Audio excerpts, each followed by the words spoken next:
Praise the lord. प्रभु यीशु मसीह में आप सबको नमस्कार। आज की जीवने दिन की सुबह में प्रभु आप सबों का स्वागत करते हैं और चाहते हैं कि आज हम एक साथ दोनों मिलकर जमा हो रहे हैं और प्रार्थना करने के लिए जमा हुए हैं। परमेश्वर की आशीष हर एक की जीवन में बनी रहे। आइए अपनी आंखें बंद करिए और प्रार्थना में चले। हमारे जीवते परमेश्वर प्रभु यीशु के समर्थ्य पवित्र नाम आपके चरणों से पाते हैं। हृदय से धन्यवाद देते हैं आपकी अद्भुत योजनाओं के लिए जो आपने हमारे लिए रखी हुई है, जिसको हमने देखा और सुना और जाना तक नहीं है। यीशु के नाम से हमें हर एक के जीवन से ये बातें दूर होने पाए। सारी बातों प्रभु आपका नाम ऊंचा कह सके। प्रभु आपके लहू के बारे में हम अपने आप को घेरते प्रभु और आपकी धार्मिकता की आड़ में होकर हम आपके पास आते प्रभु। अनुग्रह दीजिए प्रभु, आपकी अद्भुत योजना का भाग हमें शरीर के जन्म होने पाए। हम घटते चले जाए, आपका नाम ऊंचा कह सके। आत्मा की गुआई में ले चलिए। पवित्र आत्मा आइए, प्रवेश करिए हमारे बीच में, प्रवाह करिए प्रभु जी।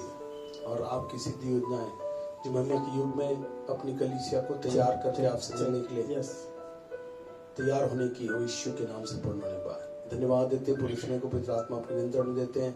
स्तुति प्रशंसा आराधना जितने गीतों की श्रृंखला में आगे बढ़ते हुए प्रभु आपकी स्तुति प्रशंसा आराधना करते हैं।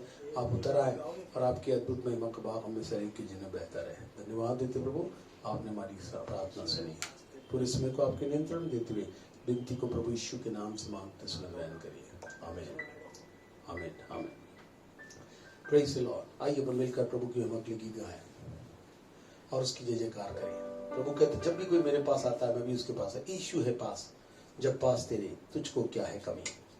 मेरे और आपकी जीवन में कोई कमी घटी नहीं होगी, क्योंकि वो हमारा चरवाहा है, हमें कुछ घटी नहीं होगी। आइए अपन मिलकर यीशु है जब पास तेरे तुझको क्या है कमी।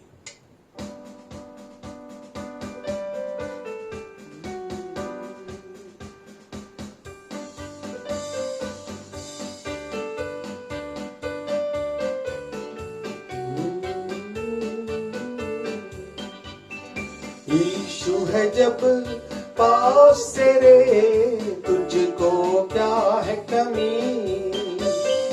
यीशु है जब पास मेरे मुझको क्या है कमी। आकाश उसका सिंहासन है, पाँव की चौकी जमीन। आकाश उसका सिंहासन है, पाँव की चौकी जमीन। यीशु है जब पास तेरे तुझको क्या है कमी। यीशु है जब पास मेरे मुझको क्या है कमी। न डर न तुझ पर लगेगी, बसा शीशे तुझ पर रहेंगी। न डर तुझ पर रहेगी, बसा शीशे तुझ पर रहेंगी। कह दूं अपनी आँख से न हो तुझ में नमी। कह दूं अपनी आँख से न हो तुझ में नमी। आकाश से का सिंहासन है, पाँव की चौकी जमीन। आकाश उसका सिंहासन है, पाँव की चौकी जमीन। यीशु है जब पास तेरे तुझको क्या है कमी। यीशु है जब पास मेरे मुझको क्या है कमी। सारे जहां में तब से अमीर तुझ में बसे मसीह का ज़मीर। सारे जहां में तब से अमीर तुझ में बसे मसीह का ज़मीर। यीशु के ही बल से आज ये दुनिया है ज़मीर। यीशु के ही बल से आज ये दुनिया है सितमी। आकाश उसका सिंहासन है, पाँव की चौकी जमीन।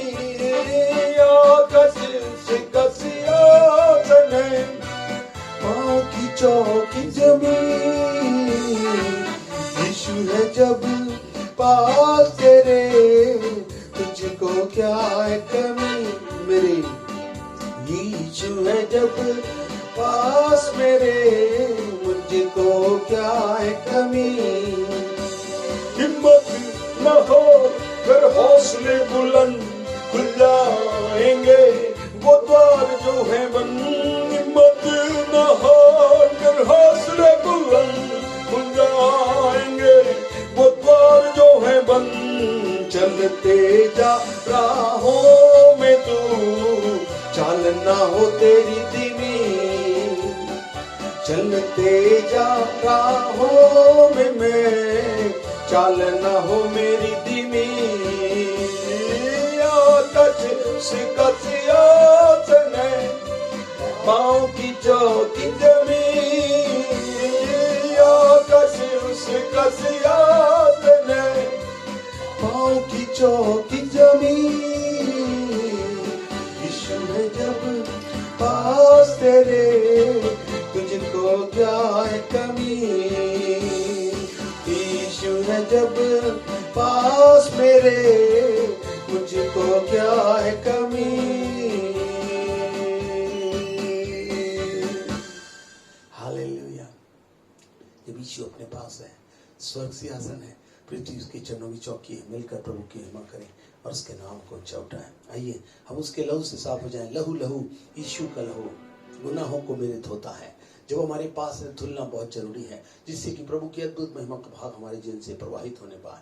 आइए यीशु का लहू शक्तिशाली है, पूर्ण शुद्धता के साथ प्रभु के पास आने का सौभाग्य में प्रदान करता है। आइए हम मिलकर प्रभु के हमें गाएं। लहू लहू यीशु का लहू गुनाहों को मेरे धोता है। फिर मस्सा मस्सा मसीह का मस्सा बंधन सारे खोलता है। आज जब इस गीत को गाते हैं, कोई सा बंधन हो, किसी प्रकार से कोई बातें आपके जीवन में पाई जाती है, वो आपको धोएगा और जितने मस्सा के द्वारा, अभिषेक के द्वारा उन सारे बंधनों को आपके जीवन में तोड़ देगा। स्वयं में मिलकर गाएं, साथ में मिलकर गाएं प्रभु के अंदर।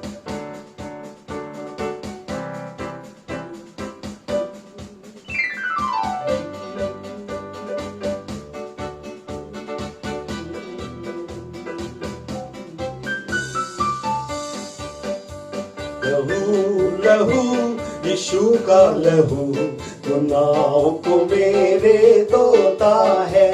लहू लहू यीशु का लहू गुनाहों को मेरे धोता है। मसा मसा मसीह का मसा, मसा मसा मसीह का मसा बंधन सारे खोलता है। लहू लहू यीशु का लहू गुनाहों को मेरे धोता है। लहू लहू यीशु का लहू गुनाहों को मेरे धोता है। बड़े बड़े न पीछे हटे, खुदावन का रूप फरमाता है। बड़े बड़े न पीछे हटे, खुदावन का रूप फरमाता है। शिफा शिफा मुकम्मल शिफा, शिफा शिफा मुकम्मल शिफा पाक लहू दिलाता है। लहू लहू यीशु का लहू गुनाहों को मेरे धोता है। लहू लहू यीशु का लहू गुनाहों को मेरे धोता है। खुदा खुदा हमारा खुदा दिल में रहना चाहता है। खुदा खुदा हमारा खुदा दिल में रहना चाहता है। खुदा खुदा हमारा खुदा, खुदा खुदा हमारा खुदा रूह से भरना चाहता है। लहू लहू यीशु का लहू गुनाहों को मेरे धोता है। लहू लहू यीशु का लहू गुनाहों को मेरे धोता है। शिफा शिफा मुकम्मल शिफा, शिफा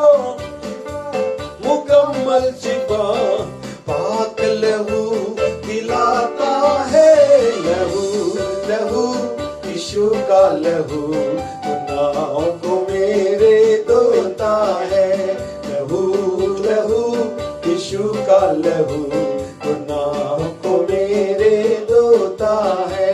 मसा मसा मसीह का मसा, मसा मसा मसीह का मसा, बंधन सारे खोलता है। लहू लहू यीशु का लहू गुनाहों को मेरे धोता है। लहू लहू यीशु का लहू गुनाहों को मेरे धोता है।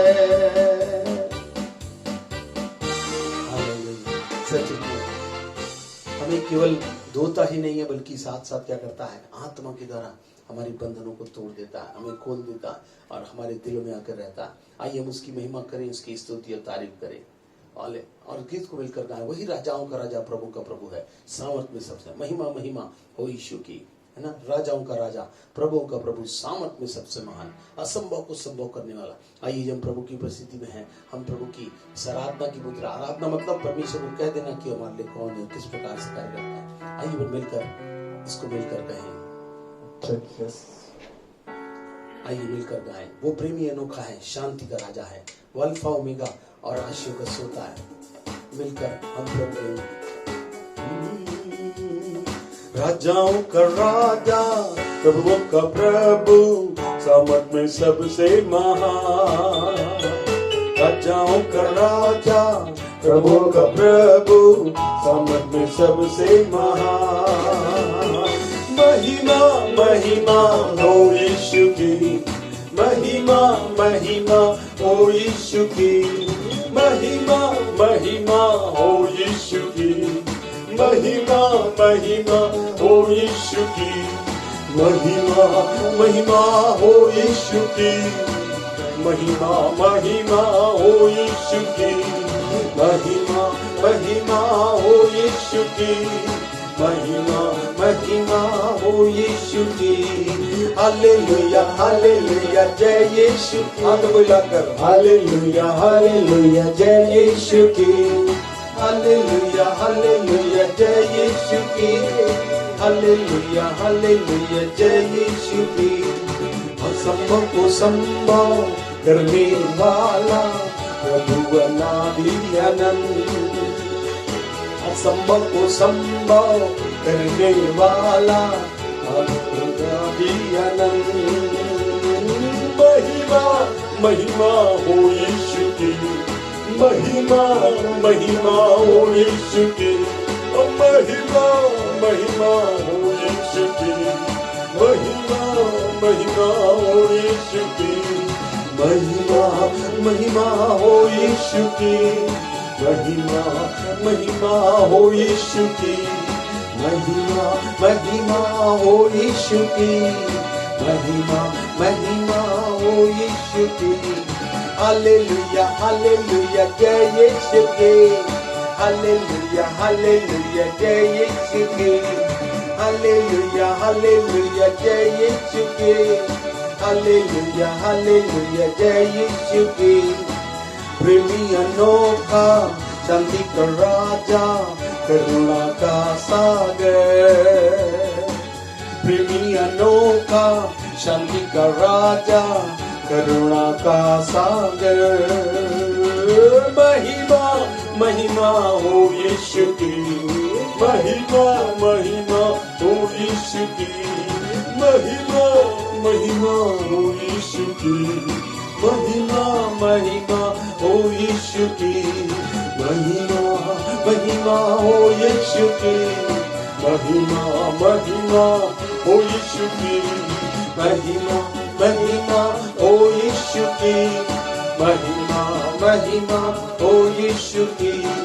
हालेलुया हालेलुया जय यीशु की, हालेलुया हालेलुया जय यीशु की, हालेलुया हालेलुया जय यीशु की, हालेलुया हालेलुया जय यीशु की। अल्फा ओमेगा, आशियों का सोता, सृष्टि का आधार। अल्फा ओमेगा, आशीषों का सोता, सृष्टि का आधार। महिमा महिमा हो यीशु की, महिमा महिमा हो यीशु की, महिमा महिमा हो यीशु की, महिमा महिमा हो यीशु की, महिमा महिमा हो यीशु की, महिमा महिमा हो यीशु की, महिमा महिमा हो यीशु की, महिमा महिमा हो यीशु की। हालेलुया हालेलुया जय यीशु की, हालेलुया हालेलुया जय यीशु की, हालेलुया हालेलुया जय यीशु की, हालेलुया हालेलुया जय यीशु की। राजाओं का राजा, प्रभुओं का प्रभु, समर्थ सबसे महान। राजाओं का राजा, प्रभुओं का प्रभु, समर्थ सबसे महान। दोहराएं, राजाओं का राजा, प्रभुओं का प्रभु, समर्थ सबसे महान। राजाओं का राजा, प्रभुओं का प्रभु, सामर्थ्य सबसे महान। महिमा महिमा हो यीशु की, महिमा महिमा हो यीशु की, महिमा महिमा हो यीशु की, महिमा महिमा हो यीशु की, महिमा महिमा हो यीशु की, महिमा महिमा हो यीशु की, महिमा महिमा हो यीशु की, महिमा महिमा हो यीशु की। हालेलुया हालेलुया जय यीशु की, हालेलुया हालेलुया जय यीशु की, हालेलुया हालेलुया जय यीशु की, हालेलुया हालेलुया जय यीशु की।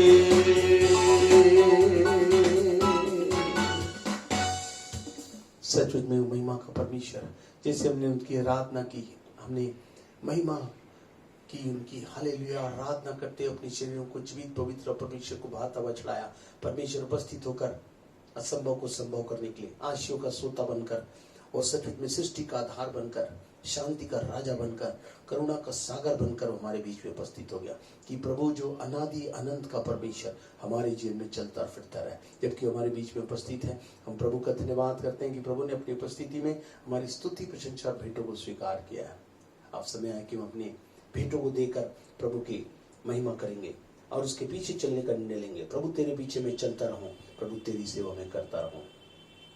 आइए हम मिलकर प्रभु की महिमा करें और उसके नाम को ऊंचा उठाएं। Thank you rhythm rhythm, thank you Jesus. आइए रिदम बता दो, प्रेज द लॉर्ड। आइए हम मिलकर इस गीत को गाएंगे। प्रभु के पीछे हम चलते रहें, इसमें अपनी भेंटों को हम देंगे। देखिए, प्रभु के पास कोई भी खाली हाथ मत आए। दान और दाता वो है, हम केवल भेंट लाते हैं और कुछ नहीं। भेंट इसलिए कि हम खाली हाथ नहीं, हम मानते हैं कि सब दाता वही है। आइए मिलकर चले। यीशु तेरे पीछे मैं चलता रहूं, प्रभु तेरी सेवा में करता रहूं।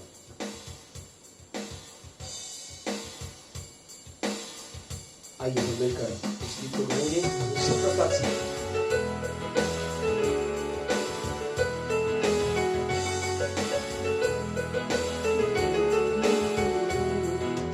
यीशु तेरे पीछे मैं चलता रहूं, प्रभु तेरी सेवा में करता रहूं। यीशु तेरे पीछे मैं चलता रहूं, प्रभु तेरी सेवा में करता रहूं। चरवाहा बनकर तू मुझको चराता, सुखदाई झरने से तू मुझको पिलाता। चरवाहा बनकर तू मुझको चराता, सुखदाई झरने से तू मुझको पिलाता। आनंद प्रभु तूने मुझको बचाया, पापों से धोकर अपना पुत्र बनाया। आनंद प्रभु तूने मुझको बचाया, पापों से धोकर अपना पुत्र बनाया। प्रभु तेरे पीछे मैं चलता रहूं, यीशु तेरी सेवा में करता रहूं। यीशु तेरे पीछे मैं चलता रहूं, प्रभु तेरी सेवा में करता रहूं। आनंद से मेरा अभिषेक तू है करता, हाथों से अपने मुझे चंगा तू करता। आनंद से मेरा अभिषेक तू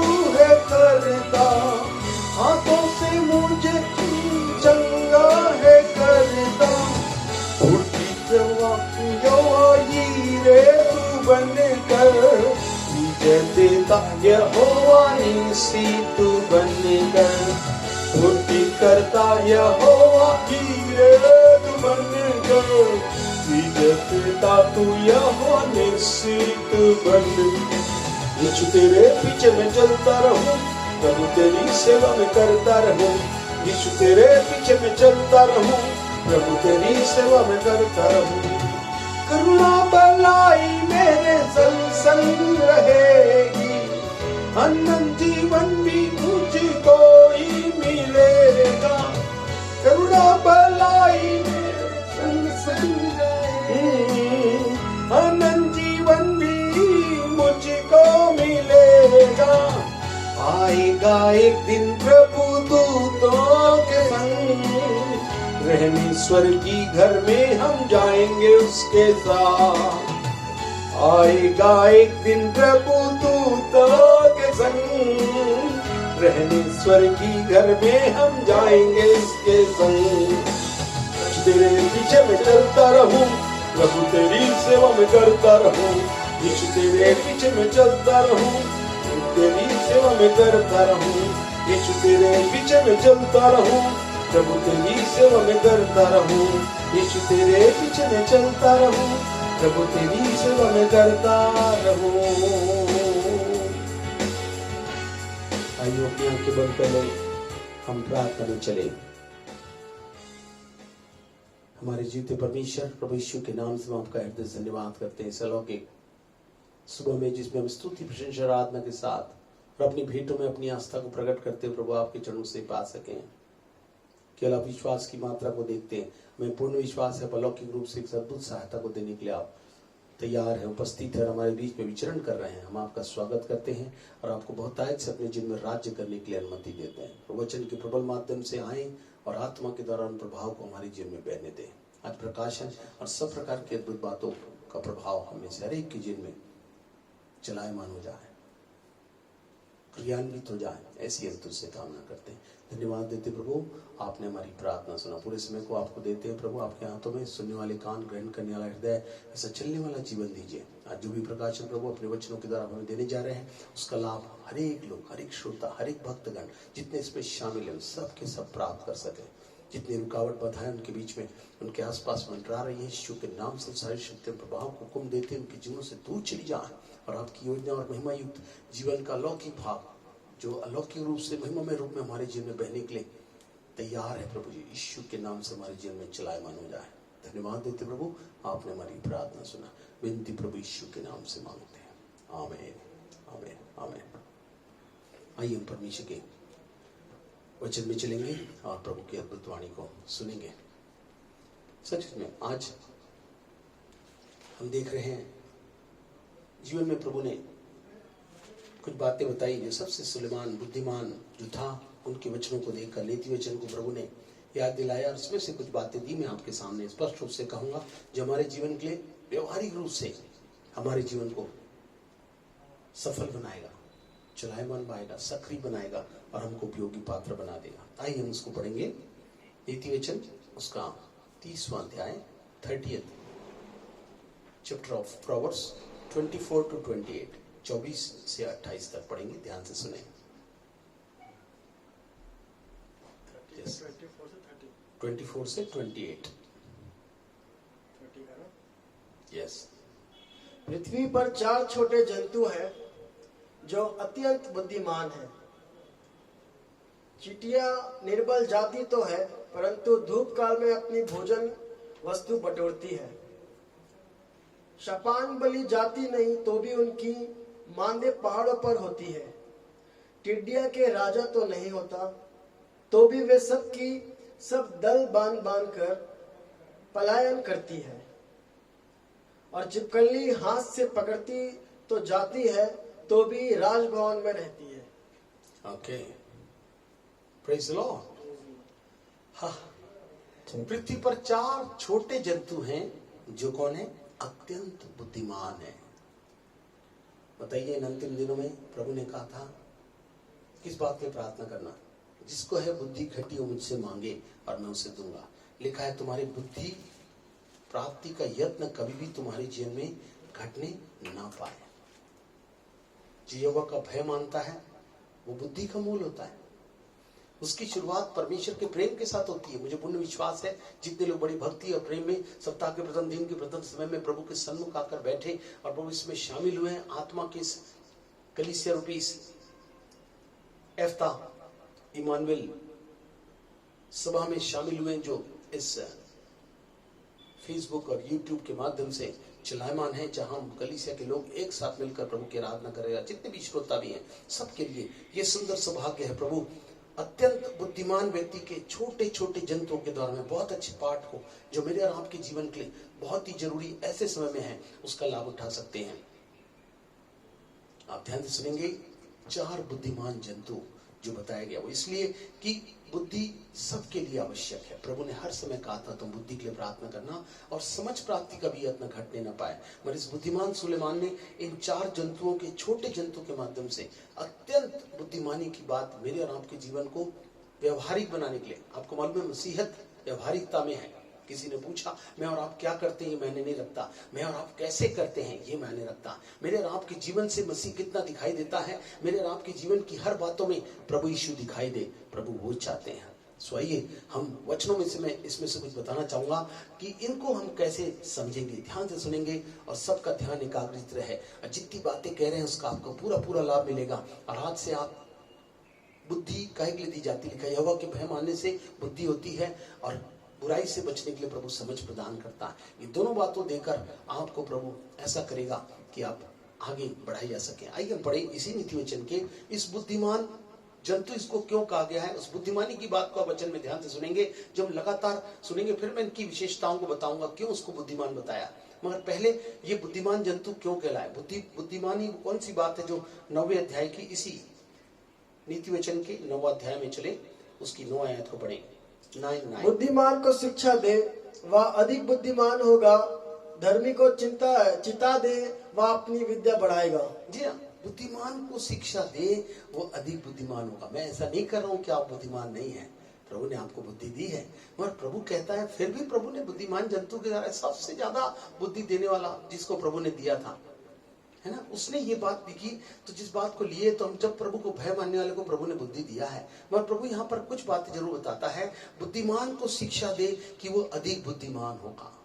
हमको, मेरे को और आपको और भी बुद्धिमानी बढ़ने की जरूरत है। इन दिनों में प्रभु मेरे को और आपको बताएगा कैसे करना है। बुद्धि मतलब जिस मार्ग में चलना है वो मेरे और आपके लिए बताता चला जाएगा। इसलिए याद रखें, बुद्धिमान को शिक्षा लेने के लिए जब आप तैयार हैं, प्रभु आज हमसे बोल सुनना चाहते हैं, तो लिखा है आपको बुद्धिमान बनाना चाहता है।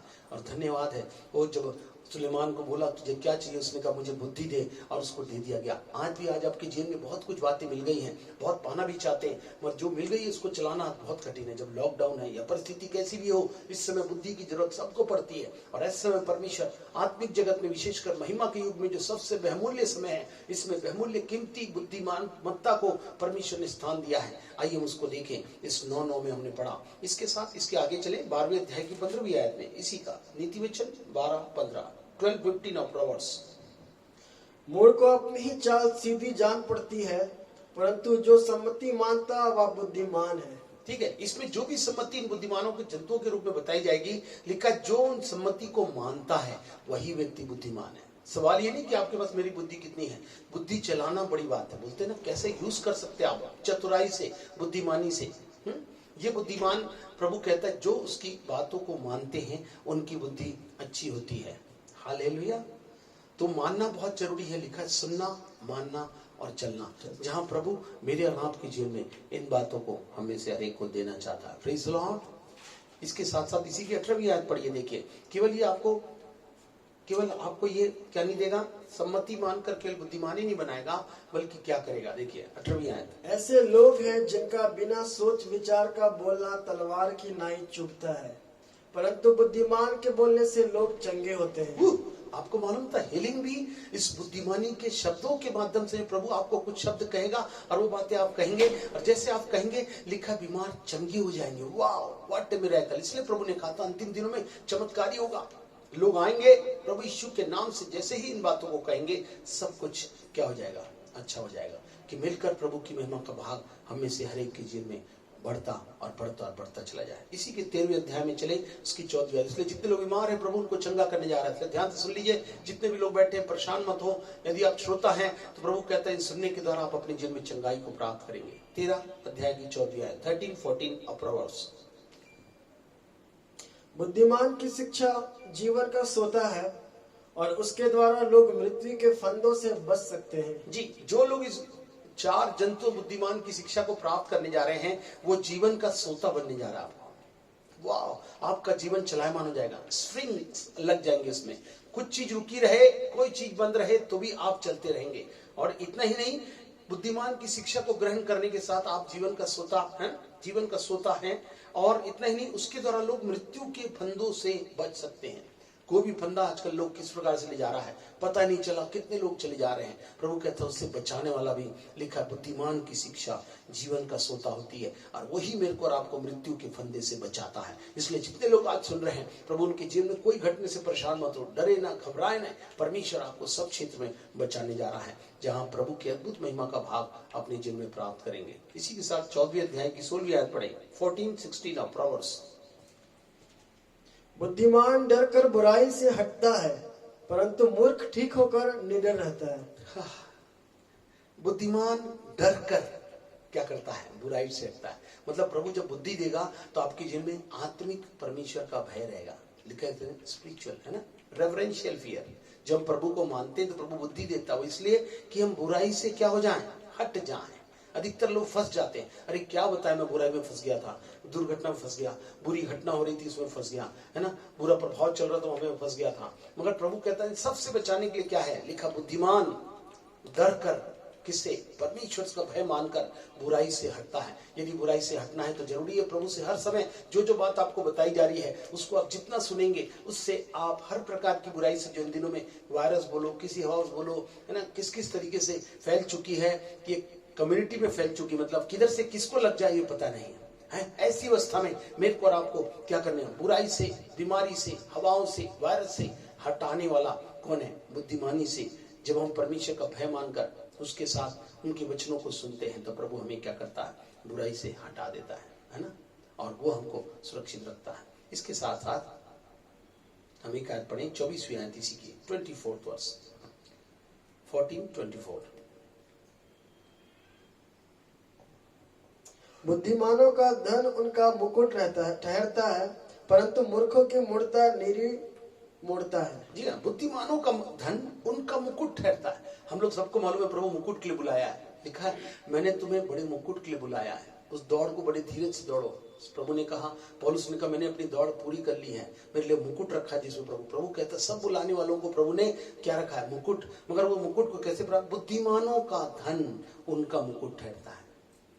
बुद्धिमानी के साथ जब परमेश्वर शिक्षा को दे रहे हैं उनको लेकर मानना, चलना, उसमें चंगाई है, सुरक्षा है, बुराई से हटना है और उससे मुकुट को भी प्राप्त करना है, वही उनके लिए मुकुट ठहरता है। आज जब प्रभु का मैं तुम्हारे लिए ये करने जा रहा हूँ, बड़ी बड़ी प्रतिज्ञाओं के साथ परमेश्वर ने सौभाग्य हमारे साथ रखे हैं, वरदानों की बातें रखी हैं, है ना, सब प्रकार की बातों में प्रभु मेरे को और आपको, है ना, उठाकर ले चलना चाहता है, सेवा में प्रयोग में लाना चाहता है। प्रभु कहता है वो मुकुट मेरे को और आपको प्रभु, बुद्धिमानों का धन उनका मुकुट ठहरता है। प्रभु हमारे लिए वो मुकुट रखेगा और हमारा जीवन धन्य हो जाएगा। इसके साथ साथ आप सौदेशक में चले। इसी बुद्धिमान ने सौदेशक में क्या कहा? सौदेशक 10वां अध्याय उसकी 12वीं आयत को पढ़े, 10-12, एक्लेसियास्टिक 10th chapter 12th verse। बुद्धिमानों के वचनों के कारण अनुग्रह होता है, ध्यान से सुने, और मूर्ख अपने वचनों के द्वारा नष्ट हो जाते हैं। बुद्धिमान के वचनों के कारण क्या होता है? अनुग्रह। लिखा, अनुग्रह से हमारा जीवन चलता है, अनुग्रह से हम बचाए गए। पौलुस ने कहा तो प्रभु ये कुछ हो, तो प्रभु ने कहा मेरा अनुग्रह तेरे लिए काफी है। आज उसके अनुग्रह से हम बचाए गए। लेकिन उसकी करना दया है कि मिट नहीं गए, मगर ये उसका अनुग्रह जो हमें प्रतिदिन क्या करता है? प्रतिदिन हमें करुणा से हमें सब कुछ देता चला जाता है और उसका अनुग्रह में बचाए रखता है। उसी से हमारा उद्धार हुआ है और वही हमें इस मुकाम की ओर ले चल रहा है। इसलिए हम याद रखें, बुद्धिमान के वचनों के कारण अनुग्रह होता है। जो भी बातें आज जंतु के माध्यम से, छोटे जंतुओं के माध्यम से बुद्धिमानों की बात बताने जा रहा है, उसको ध्यान से सुनिएगा। अब मैं शुरू कर रहा हूं, इसको ध्यान से सुनिए। फिर से 30वें अध्याय में आ जाए जहां हम थे, जहां पर 30वें अध्याय की 24वीं आयत को पढ़ी, 30-24 ऑफ प्रोवर्ब्स। पृथ्वी पर 4 छोटे जंतु हैं जो अत्यंत बुद्धिमान है। जी हाँ, 4 छोटे जंतु को बताया गया जो अत्यंत बुद्धिमान है। अरे बहुत सारे जंतु, मगर छोटे जंतु ने 4 ही को बोला बहुत बुद्धिमान है। देखते जरा क्या बात है। परमेश्वर ने जब भी कुछ बनाया था उसके पीछे योजना थी। इसलिए प्रभु कहता मेरी योजनाओं में सब बातें तुम उसे ध्यान से सुनो और समझो तो ये तुम्हारे लिए लाभदायक है। ओके, इसमें 25वीं आयत को पढ़े तो समझ में आएगा। चींटियां निर्बल जाति तो है, परंतु धूप काल में अपनी भोजन वस्तु बटोरती है। हाँ, कैसी चींटियां निर्बल जाती है, बहुत कमजोर, हल्की फुल्की, ऐसा लगता पता नहीं किधर से जा रही, कहाँ चली जाएगी। हाँ, मगर क्या लिखा है? धूप काल में अपनी भोजन वस्तु क्या करती है? बटोरती है। समर में विंटर का सारा इंतजाम कर देती हो है। धूप काल में शीत लहर आने के पहले, इससे पहले कि सब ठंडा हो जाए, वो पहले ही सब इंतजाम करके हमारे लिए सब कुछ करती है, अपने लिए सब कुछ कर लेती है। ध्यान से सुने, एक छोटे से जंतु चींटी के बारे में। चींटी कल की तैयारी के लिए आज कार्य करती है। हेलो, उसको मालूम है शीत के समय आने वाले ये समय, इसके बाद बरसात आ जाएगी, बरसात में बहुत मुश्किल चलना, उसके बाद ठंडी। बेहतर है कि ये गर्मी का जो समय होता है, यही समय क्या का रहता है। हाँ, धूप काल में वो भोजन वस्तु को बटोरती है। अभी सब जगह देखेंगे चींटियां, जैसे गर्मी में लोग सबसे ज्यादा परेशान रहते हैं, चींटियां जमा होकर अपना वो करती हैं। जब भी हम बड़े सावधानी से कुछ चीजों को रखते हैं, मगर प्रभु कहते हैं छोटे जंतु चींटी पर ध्यान दो। उसके द्वारा मैं तुम्हें क्या बताना चाहता हूँ कि वे कल की तैयारी के लिए आज कार्य करती है। मेरा और आपका क्या? प्रभु का आना निश्चित है, लिखा। कल के बारे में हम नहीं जानते। आज ही सोच लो, ये प्रभु का आना हुआ तो मैं और आप कहाँ होंगे? तैयारी के विषय में प्रभु कहता है हो जाओ तैयार जल्दी से। वो दिन अदालत का आ रहा है, वो दिन सारी बातें आ रही हैं जो इन सारे सिम्टम्स के साथ बता रही हैं कि अंतिम दिनों में ये बातें होंगी। उसके बावजूद भी मैं और आप तैयारी के लिए कैसा कर रहे हैं? ये चींटी इस बात को बताती है कि वो कल की तैयारी के लिए आज ही कर लेती है। अगले ऋतु आने के पहले वो गर्मी में ही वो बरसात का और सारी बातों का इंतजाम करके रख लेती है, इससे कि बरसात में आके सब चीज हो जाए, वो गर्मी में ही उसको जमा कर लेती है। अब बताइए ये किस बात को बताती है? क्योंकि वे जीवन के समय को और उसकी बहुमूल्यता को पहचानती है। आज अंतिम समय में कितने लोग प्रभु के समय में अपने आप को तैयार करने के लिए, वो 5 कुमारियां थी, 10 की 10 को तैयार होकर रहना था। जब देर हुई तो लिखा वो होने लगी, उनकी मशालों का तेल कम होने लगा और वो चली गई लेने। बाद में समय आ गया और 5 जो तैयार थी तेल के साथ आत्मा से भरी हुई, वे चली गई और बाकी छूट गई। समय के बहुमूल्य को पहचानना बहुत जरूरी है। वो लिखा है चींटियां इस बात को बताती हैं कि जो भी तैयारी का समय हमको आज दिया गया है, उसमें मैं और आप कैसे उसका उपयोग कर रहे हैं। बहुमूल्यता, उसकी प्रेशियसनेस को समझे, वो कितना कीमती। यदि इसी पढ़े नीति वचन को, उसका 6वां अध्याय, उसकी 6 से 8 आयत तक, तब प्रभु क्या कहता, देखिए क्या कहता है। हे आलसी, चींटियों के पास जा, उनके काम पर ध्यान दे और बुद्धिमान हो। उनके ना तो कोई न्याय होता है, ना प्रधान और ना प्रभुता करने वाला, तो भी वे अपना आहार धूप काल में संचय करती है और कटनी के समय अपनी भोजन वस्तु बटोरती है। जी हाँ, हे आलसी। आज प्रभु कहता है जो दिन ही दिन में कार्य नहीं करता उनको प्रभु आलसी की संज्ञा देता है। कहता है हे आलसी, चींटियों के पास जा और उनके काम पर ध्यान दे और बुद्धिमान हो। उसके ना तो कोई न्यायी होता है और न कोई प्रधान होता है और न प्रभुता करने वाला, तो भी वे अपना आहार धूप काल में संचय करती हैं और कटनी के समय अपनी भोजन वस्तु बटोरती है। हालेलुया! कितनी अद्भुत और अच्छी बातें परमेश्वर ने सरल शब्दों में यहाँ पर बताया कि कैसे चींटी अपने काम पर ध्यान देकर बुद्धिमान होकर, जबकि उसका कोई भी न्याय है। हमारे पास कितने सारी परिस्थिति आ जाती है, प्रधान है, प्रभुता करने वाले हैं, कलीसिया में दिए गए हैं, अगुवे दिए गए हैं, शिक्षक दिए गए हैं, पासवान दिए गए हैं, उसके बावजूद भी मैं और आप कितने हैं जो दिन ही दिन में कार्य कर रहे हैं। समय की बहुमूल्यता के आधार पर हमें कार्य करना है। प्रभु कहते एक रात आने वाली, इसमें कोई कुछ नहीं कर पाएगा।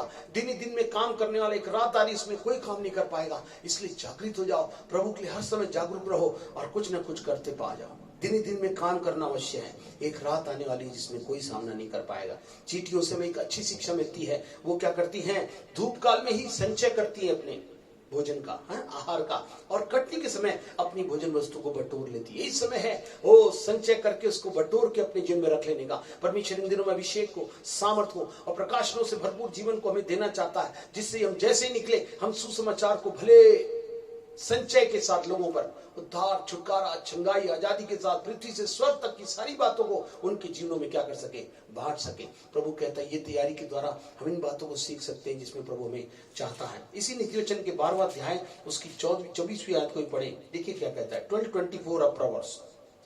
कामकाजी लोग प्रभुता करते हैं, परंतु आलसी बेगारी में पकड़े जाते हैं। हाँ, कुछ काम करेंगे तो क्या होगा? प्रभुता करेंगे, प्रभु आपको जो बोला है आप वो बन जाएंगे। मगर कौन लोग जो कुछ करते वो जो प्रभुता नहीं करेंगे, जो अपने कार्य पर कि मेरा अधिकार है मेरे को करना है उसमें शामिल नहीं होंगे, वे लोग कभी भी अपने जीवन में क्या नहीं कर पाएंगे। कामकाजी लोग प्रभुता करते हैं। हाँ?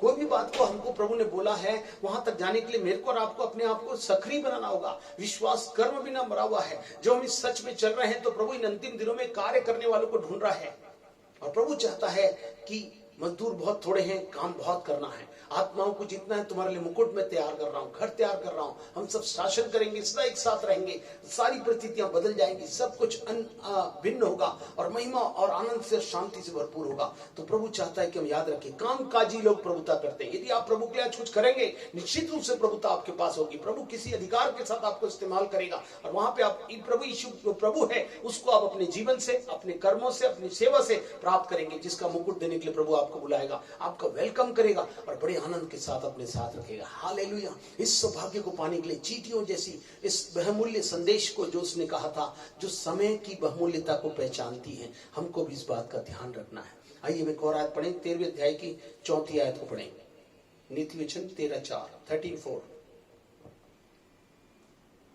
आलसी का प्राण लालसा तो करता है और उसको कुछ नहीं मिलता, परंतु कामकाजी हष्ट-पुष्ट हो जाते हैं। ध्यान से सुन लीजिए, जो लोग कामकाजी होते हैं वो लोग कैसे होते हैं? हष्ट-पुष्ट होते हैं।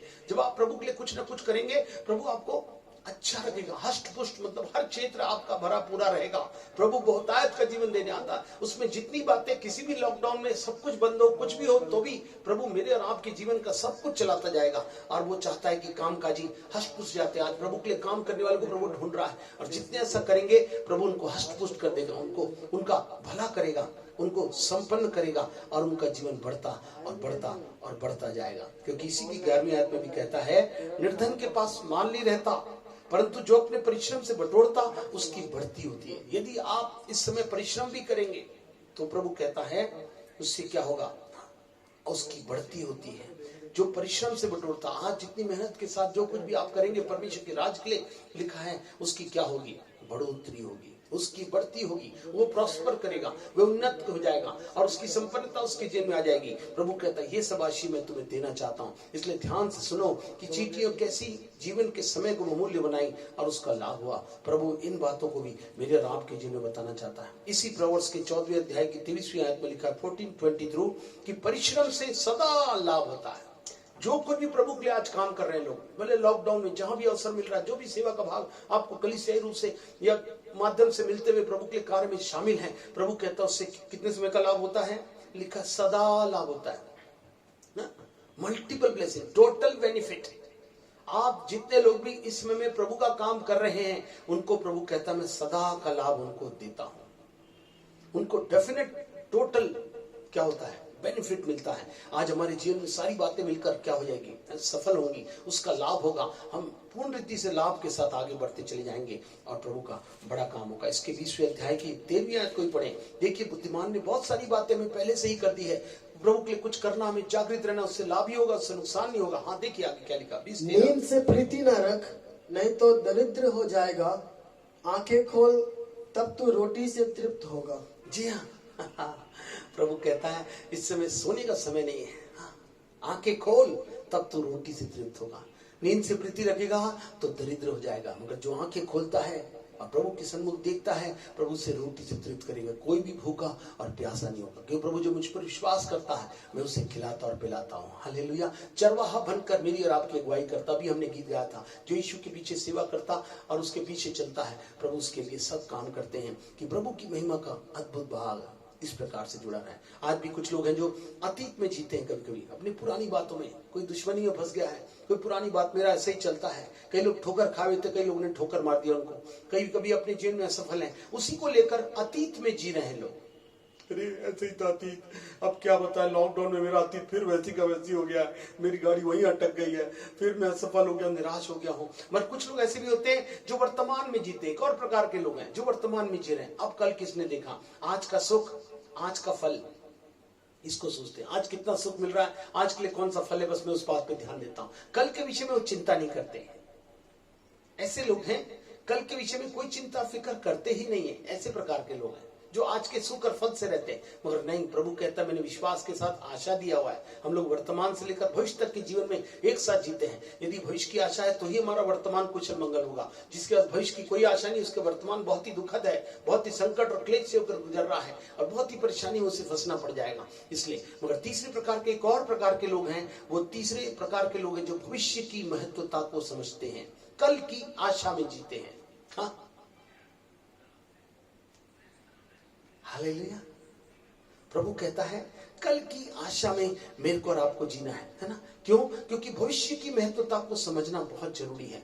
आज दुख है तो ये कल की आशा वाले लोग कहते हैं आज दुख है तो कल सुख होगा। ध्यान सुनिए, आज बहुत त्याग कर रहे हैं तो कल उपलब्धि हमारे साथ होगी। फिर यदि आज हम परिश्रम कर रहे हैं तो प्रभु कहता है अनंतकालीन आशीष प्रभु मेरे को और आपको प्रदान करेगा और आपके और मेरे जीवन में सब कुछ अच्छा होगा। चींटियों को आप देखें, वे समय की पहचान को होती है उनकी, वे ग्रीष्म काल में ही परिश्रम करके क्या करते हैं, शीतकाल की तैयारी करते हैं। ये बुद्धिमत्ता है, ये समय की बहुमूल्यता है। हमें भी प्रभु के लिए कार्य करना है जिससे हम प्रभु की आशीष को प्राप्त करें। उसी प्रकार से हम कल के लिए परिश्रम नहीं, बल्कि आज ही वो समय है वचन का अध्ययन करने का। हाँ, आज कितने लोग वचन को इन दिनों में खाली समय अधिक पढ़े, बहुत सारी चीजें थी, हम लोग अधूरा था उसको पूरा कर लिए। आज हम भी इतना समय मिलता, हम पढ़ने का प्रयास कर रहे हैं लगातार, एक के बाद एक समय में। हमको इतना समय नहीं मिल पाता था, इन समयों को पूरा लाभ उठा के वचन में लगे हुए हैं, क्योंकि वचन ही आधार है, आशियों का सोता है। इसी के द्वारा परमेश्वर ने आत्मा की सारी बातें मेरे और आपके जीवन में रखी हुई है। इसलिए वचन बहुत जरूरी है। ये वचन उपदेश के लिए, शिक्षा के लिए और आपके जीवन के लाभ के लिए सर्वोत्तम है। इवन आपको उद्धार करने के लिए बुद्धिमान बना सकता है। इसलिए वचन को अधिक से अधिक पढ़ना, सुनना, मानना और उसे दिल में रखना बहुत जरूरी है। इसलिए दाऊद कहता है मैंने तेरे वचन को अपने हृदय में रख छोड़ा है कि किसी को पाप ना करो। बचने का भी रास्ता यही है। तो वचन को पढ़ना बहुत जरूरी है। आज कितने लोग इस वचन पर ज्यादा ध्यान दे रहे हैं? आज जरूरी है कि इन वचन रूपी भोजन को जो आत्मिक रूप से बल प्रदान करेगा लेते जाएं। दूसरा, प्रार्थना में रहना। आज के समय में लोग कितना समय अधिक प्रार्थना में रह रहे हैं। पहले ड्यूटी होता था, मैं वहां जा रहा हूँ, यहाँ जा रहा हूँ, समय नहीं मिल पाता था। आज जब समय मिला है तो कितने लोग प्रार्थना कर रहे हैं। जितने प्रार्थना कर रहे हैं, प्रभु ने कहा था नित्य प्रार्थना करना, हियाव न छोड़ना। प्रभु नित्य प्रार्थना का उत्तर देता है।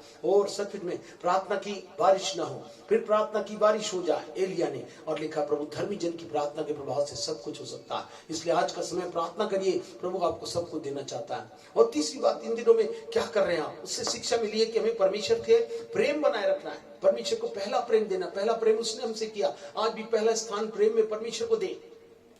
परमेश्वर से पहले प्रेम करें, प्रार्थना करें, वचन के अध्ययन करते हुए उससे समय बिताएं। इवन परमेश्वर को पहले स्थान देकर सब कुछ करें। यदि तू मुझे स्मरण करके सब करेगा तो मैं तेरे लिए सीधा मार्ग निकालूंगा। सर्वप्रथम मेरी खोज करो, तुम्हें रोटी कपड़ा मकान मिलेगा। तीसरी बात 14:17 में रोमियो में कहा गया कि परमेश्वर का राज्य खाना पीना नहीं, मगर क्या है? धार्मिकता, मेल मिलाप और वह आनंद है जो पवित्र आत्मा के द्वारा होता है। आज कितने लोग चींटियों से शिक्षा लेकर इन समय का उपयोग कर रहे हैं और प्रेम में परमेश्वर के साथ अपने संबंधों को मधुर, जो आत्मा के द्वारा धार्मिकता, सीधे संबंध, दूसरा मेल मिलाप और अलग अलग की रूप से इस प्रेम के जीवन को मेरे और आपके जीवन में बना के रखता है। तीसरी बात जो जरूरी थी वो कलीसिया से संबंध बनाए रखना। कलीसिया प्रभु का घर है। प्रभु ने कहा था मैं कलीसिया बनाऊंगा, ये मेरी दुल्हन है जिसको मैं तैयार कर रहा हूँ, इसको बनाकर मैं ले जाऊंगा। प्रभु कहता है आज कलीसिया के साथ आपकी सहभागिता कैसी है? चीटियों सीखिए। समय के अनुसार हम लॉकडाउन में जरूर बाहर हैं, मगर अपनी जगहों में जब भी ये माध्यम हो रहा है, आज कितने लोग इस फेसबुक में इस प्रकार से या यूट्यूब के माध्यम से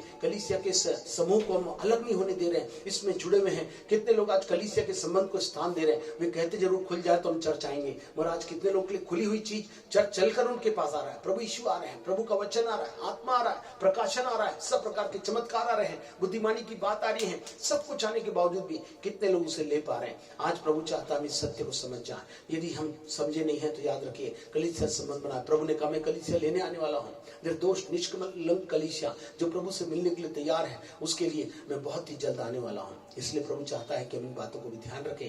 त्याग व भलाई में जुटे रहना, इसमें त्याग के साथ प्रभु के भले कामों में जुटे रहें। इतना ही नहीं, वचन के अनुसार हमें स्वयं को बदलना भी है। आज प्रभु के वचन इन समय में बताए जा रहे हैं। प्रभु बहुत सी बातें आपके जीवन के परिवर्तन के लिए कर रहा है। लॉकडाउन में जैसे में बहुत सारी चीज हमारी व्यवस्था बदली, मगर उसके बाद भी हम बहुत अच्छी चीज सीख गए और हमारे जीवन में बहुत अच्छा बदलाव हुआ। मगर प्रभु कहता है पूरा बदलाव हमें स्वर्ग जाने के लिए होना है। पृथ्वी पर की सारी बातें छूट जाएंगी, संसारिकता की, है ना, मानवता की बातें खत्म हो जाएंगी और आत्मा की बातें हमारे साथ जीवित होंगी और हम उसके स्वरूप में पूर्ण रीति से बदल कर जाने वाले हैं। और यही वो समय है कि इन समयों में मेरे और आपके जीवन में बड़ा बदलाव होने की जरूरत थी कि वचन के अनुसार हम स्वयं को बदलते चले जाएं। जो भी वचन दिया जाता है उसके अनुसार प्रभु आप जैसा चाहते हैं हम बनने के लिए तैयार हैं। तो आप ऐसा करेंगे तो प्रभु आपको आशीष देगा, क्योंकि आज उद्धार का दिन है, आज ही तैयारी का दिन है। प्रभु ने कह दिया जो बोता है वो ही काटेगा। ओ इसलिए अनुग्रह दीजिए, हम प्रभु के लिए समय का जैसा उपयोग कर रहे हैं, कलीसिया के लिए, प्रेम के लिए, सहभागिता के लिए, प्रार्थना के लिए, वचन के लिए, उसका लाभ आप वैसे ही प्राप्त करेंगे। इसलिए क्योंकि वचन साफ कहता है परिश्रम से कार्य करता है, क्योंकि वो रात आने वाली है जिसमें कोई कार्य कर नहीं पाएगा। यूहन्ना के 9वें अध्याय की 4वीं आयत में लिखा है आज तैयारी नहीं तो कल बचना भी नामुमकिन है। आज तैयारी में जितने लोग शामिल नहीं, ये मत सोचे कि हम लोग बच के चले जाएंगे, प्रभु आएगा मेरे को ले जाएगा। प्रभु कहता मैं अपनी कलीसिया रूपी संबंधों में जितने लोग आत्मा से आज वर्तमान में जुड़े हैं, शारीरिक दूरियां जरूर डिस्टेंस के आधार पर गवर्नमेंट ने बना दी, परमिशन ने अनुमति दी, मगर आत्मिक रूप से कोई भी अनुमति नहीं दे सकता। आत्मा मेरे को और आपको परमेश्वर से कोई दूर नहीं कर सकता। वो हमारे साथ है, हमारे अंदर है और हमारे साथ सहभागी है। इस समय हम सब मिलकर प्रभु की अद्भुत बातों को देख सकते हैं जो परमेश्वर ने हमारे लिए रखी है। आपको मालूम है यीशु मसीह ने दृष्टांत का था, है ना। बुद्धिमान ने घर बनाया और एक और व्यक्ति ने घर बनाया, किसमें? रेत में। बुद्धिमान ने चट्टान पर बनाया। आंधी तूफान और सब प्रकार की परिस्थिति, लॉकडाउन आई, जीवन की परिस्थिति आई, मगर उसमें क्या हुआ लिखा, सब में टकरे लगी। तो जो रेती पर घर था वो क्या हो गया? गिर कर सत्यानाश हो गया। मगर जो चट्टान पर अर्थात प्रभु यीशु मसीह पर अर्थात कलीसिया पे जो अपना घर या आधार या संबंध बनाकर रखे हुए हैं, लिखा है उन पर सब कुछ होने के बाद भी उनका कुछ नहीं हुआ और वे टिके रहे। इसलिए प्रभु चाहता है कि इसके द्वारा हम ये शिक्षा लें कि प्रभु हमको सावधान करके ले चलना चाहता है। इसलिए चीटियां बुद्धिमान है, समय की बुद्धिमान का महत्ता को समझती थी। इसलिए इब्रानी 5वां अध्याय 12वीं आयत में लिखा, सब बताने के बावजूद भी यदि मैं और आप आज भी बुद्धिमान नहीं हुए तो वचन कहता है समय के विचार से तो तुम्हें गुरु हो जाना चाहिए था। तो अभी आवश्यक हो गया कि कोई तुम्हें परमेश्वर के वचनों की आदि शिक्षा तुम्हें फिर से सिखाए। तुम तो ऐसे हो गए जैसे अन्न के बदले तुम्हें क्या चाहिए? बॉटल चाहिए, बॉटल दूध, है ना, ऐसा पैकेट चाहिए। नो, प्रभु कहता अब समय आ गया, हम बड़े होकर दुल्हन बनकर जाना है और जरूरी है किन बातों में, इसलिए गुरु हो जाएं कि हम दूसरों को सिखाने की सेवा प्रभु में दे रहा है। अब समय नहीं, सबको सिखाना है और प्रभु कहता है इसके लिए हमें समय के हिसाब से ये होना बहुत जरूरी है। इसलिए प्रभु चाहता है कि इस समय की महत्वता में हमें गुरु बनना है। जो भी बात हमें सीधे सुसमाचार सुनने करने के लिए जितनी बातें आपको वचन, प्रार्थना, कलीसिया रूपी संगति में आकर सुरक्षा के साथ आपको मिलना है वो प्रभु आपको दे रहे हैं। इसके बाद आप सुसमाचार में चिन्ह, चमत्कार और परमेश्वर के वरदानों की सेवकाई में इस्तेमाल होंगे और फिर प्रभु आपके द्वारा बहुत सी आत्माओं को जीतकर आपके लिए मुकुट और आपके लिए घर बना रहा है जहां आप पाएंगे और बड़े आनंद के साथ रहने पाएंगे। इसलिए इस बात को याद रखें। इफिसियों का 5वां अध्याय उसकी 16वीं आयत है, इफिशियंस चैप्टर 5 वर्स 16। देखिए प्रभु कहता है समय के अनुसार क्या करना है। 5:16 पढ़े। और अवसर को बहुमूल्य समझो क्योंकि दिन बुरे हैं। हाँ जी, दिन तो बुरे, ये सबको पता चल गया, मगर कितने लोग उस अवसर का लाभ उठा रहे हैं? कितने लोग अवसर को बहुमूल्य, उसकी कीमत को समझ रहे हैं, कितना कीमती है।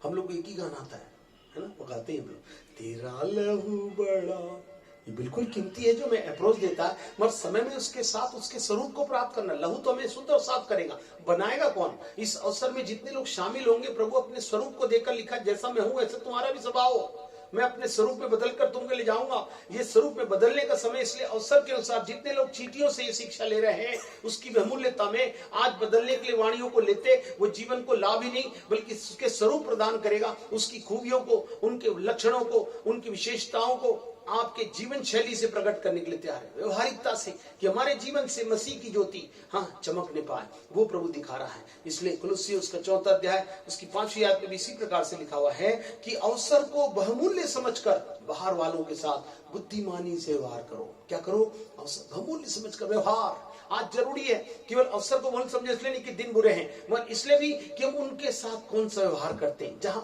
मसीही जीवन मैंने बताया था व्यवहारिकता का जीवन है। जैसे ही बोलेंगे अगर तुमने ऐसे व्यवहार क्यों किया, क्योंकि मेरा प्रभु हमारे साथ है, उसने आज विश्वास से कल के भरोसे तक की, आशा तक की भर जिंदगी हमको दे दी है, हमारे पास पूरा भविष्य है, हम पूर्ण रीति से सुरक्षित हैं, हम पूर्ण रीति से आशीष हैं, पूर्ण रीति से लाभान्वित हैं, पूर्ण रीति से बढ़ रहे हैं। आज हमारे पास पूर्ण रीति से आशा है हमारा प्रभु यीशु आएंगे और हमें ले जाएंगे और हम आने वाली हर एक विपत्तियों से, इस प्रकार की परिस्थितियों, बुरे परिस्थितियों से सबसे बचाए जाकर हम प्रभु से ले जाने, मिलने के लिए ले जाए जा रहे हैं। इसलिए बर्ताव हमारा इन दिनों में बहुत ही अच्छा होते चले जा रहे हैं। हालेलुया।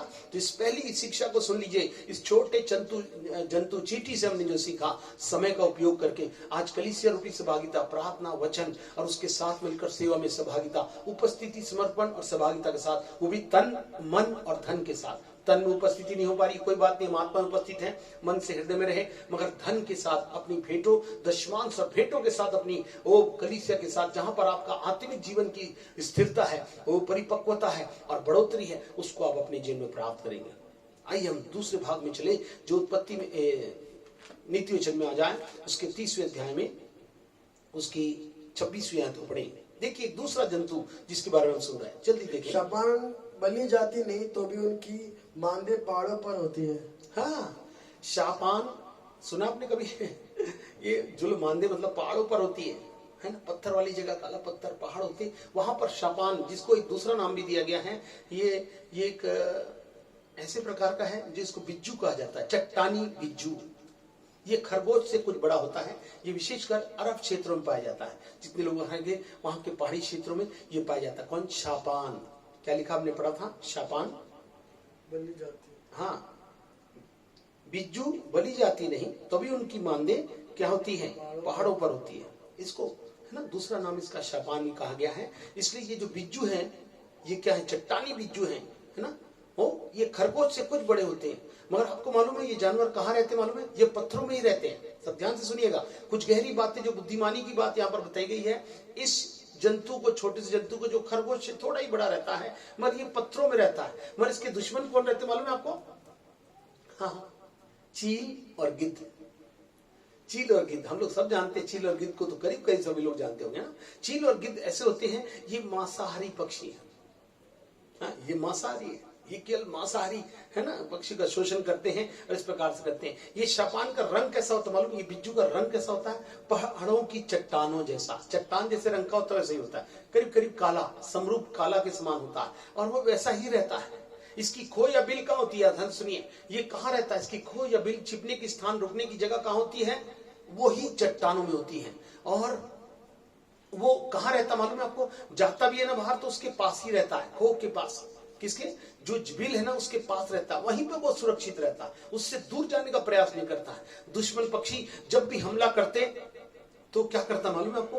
तेजी से अपनी खो में क्या होता है? भाग के घुस जाता है। और जैसे घुसता है तो जो चील और गिद्ध भी कोई प्रयास करते हैं तो उस किसके कारण? चट्टान के अंदर होने के कारण उस पर प्रहार नहीं कर सकते, क्योंकि वो पास में रहता है। जैसे ही उसे पता चला दुश्मन आ रहा है तो उस स्थान पर जाकर छिप जाता है। इससे ये हमको शिक्षा ये मिलती है, ध्यान से सुने, कि दुश्मन जब क्या करते, पक्षी हमला करते हैं तो वो चला जाता है, बिल से दूर नहीं रहता है। अगर वो बिल से दूर निकल जाए और अपने वापस नहीं आ पाए तो उसके लिए बचने कोई रास्ता है? कोई रास्ता नहीं है। ध्यान से सुनिए, ये जो बिज्जू है ये अपने बिल के पास ही इर्द गिर्द रहता, उससे दूर नहीं रहता, क्योंकि दूर रहा और जैसे गिद्ध और किसने, चील ने प्रयास किया तो उसके बचने का कोई रास्ता नहीं होगा।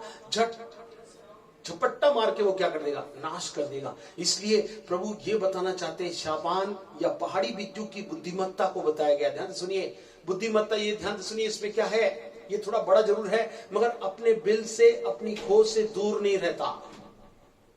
सबसे पहली बात, इसकी सुरक्षा का स्थान, इसका चरण स्थान, इसके बचने का स्थान है, अपने उस बिल से दूर नहीं रहता, उसके आसपास मंडराता है। जैसे ही वो दुश्मन को देखता तुरंत बिल के अंदर घुस जाता। आप इसको अगर वचन में पढ़ेंगे तो इसी नीति वचन के 18वें अध्याय की 10वीं आयत में देखिए क्या लिखा, जो परमेश्वर ने हमारे लिए कहा है। 18:10 ऑफ प्रोवर्ब्स।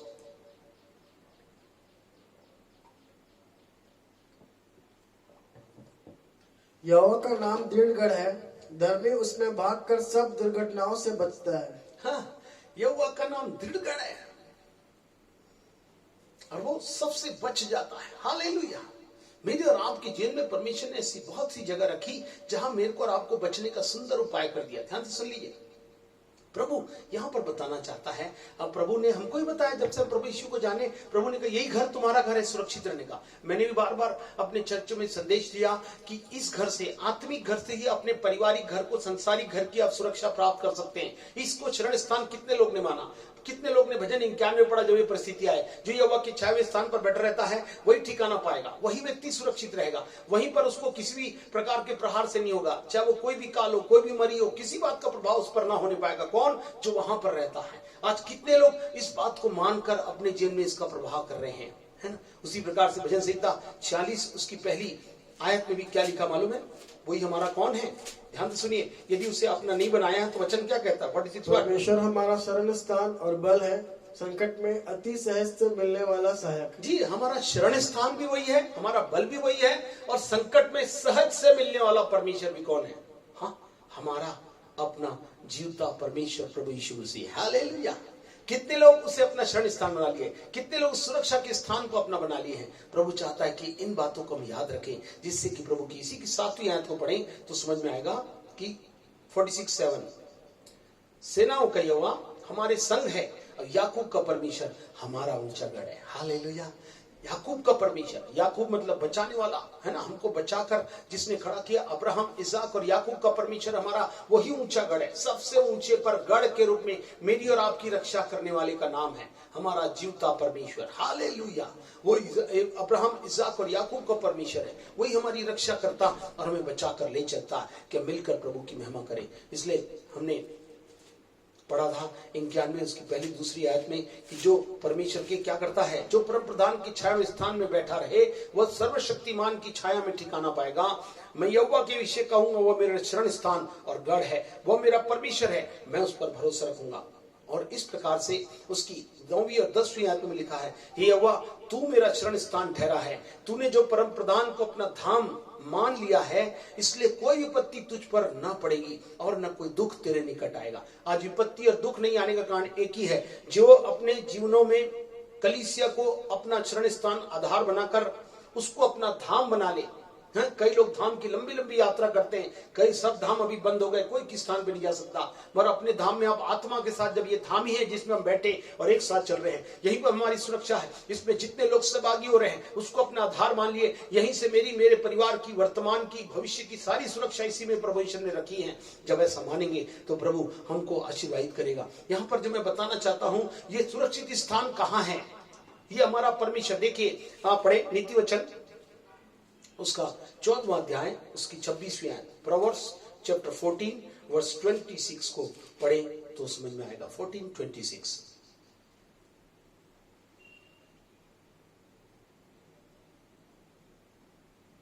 यहोवा के भय मानने से दृढ़ भरोसा होता है और उसके पुत्रों को शरण मिलता है। हाँ जी, यहोवा के भय मानने वालों को दृढ़ भरोसा होता है। क्या होता है? जो यहोवा का भय मानते मतलब आदरणीय भय, हमारे प्रेमी परमेश्वर का रिस्पेक्ट रखते हैं, आदर करते हैं, प्रथम स्थान देते हैं, उसको अपना बना लेते हैं, उस पर भरोसा रखते हैं। क्या होता है? दृढ़ भरोसा होता है और उनके पुत्रों को शरण स्थान मिलती है।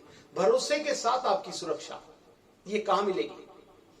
ये प्रभु के पास मिलती है। याद रखिए, परमेश्वर ने हमारा शरण स्थान, हमारा परमेश्वर है, प्रभु वहां पर हमारे लिए सुरक्षा रखा है। इसलिए हम इन बात को याद रखना है। ये वह परमेश्वर हमारा प्रेमी परमेश्वर है, उसका भय मानने को वाले को दृढ़ भरोसा होता है। परमेश्वर में टोटल कॉन्फिडेंस के साथ, ट्रस्ट के साथ मेरे को और आपको प्रोटेक्शन देने का वादा करता है। कोई विपत्ति, कोई दुख तेरे के निकट नहीं आएगा। आज हम घबराए हुए हैं, अभी तो ऐसी कम्युनिटी के साथ फैल गया, किसको क्या लग जाए, कौन सी चीज पता नहीं है। इसलिए बिल्कुल ना घबराएं। यदि बचना है तो इस कलीसिया के समूह में आत्मिक रूप से जो परिवार है परमेश्वर ने दिया है उसमें जुड़े रहें, जिससे आपका आशीर्वाद बना रहे। दूसरी बात, हमारी सुरक्षा और किस बात में लिखा है? जिस प्रकार से हमने देखा पहाड़ी बिज्जू की बुद्धिमत्ता सुरक्षित स्थान खोलकर उसके इर्द गिर्द रहता अपने बिल के, हमको भी इसी जगह पर रहना है। दूसरी बात, जो दूसरा थिस्सलुनीकियों 3 अध्याय की 3 आयत पढ़े, 2 थिस्सलुनियंस 3 चैप्टर 3 वर्स। परंतु प्रभु सच्चा है, वह तुम्हें दृढ़ता से स्थिर करेगा और उस दुष्ट से सुरक्षित रखेगा। जी हाँ, हमारी सुरक्षा केवल परमेश्वर कर सकते हैं। सब लोग सुन रहे ध्यान से?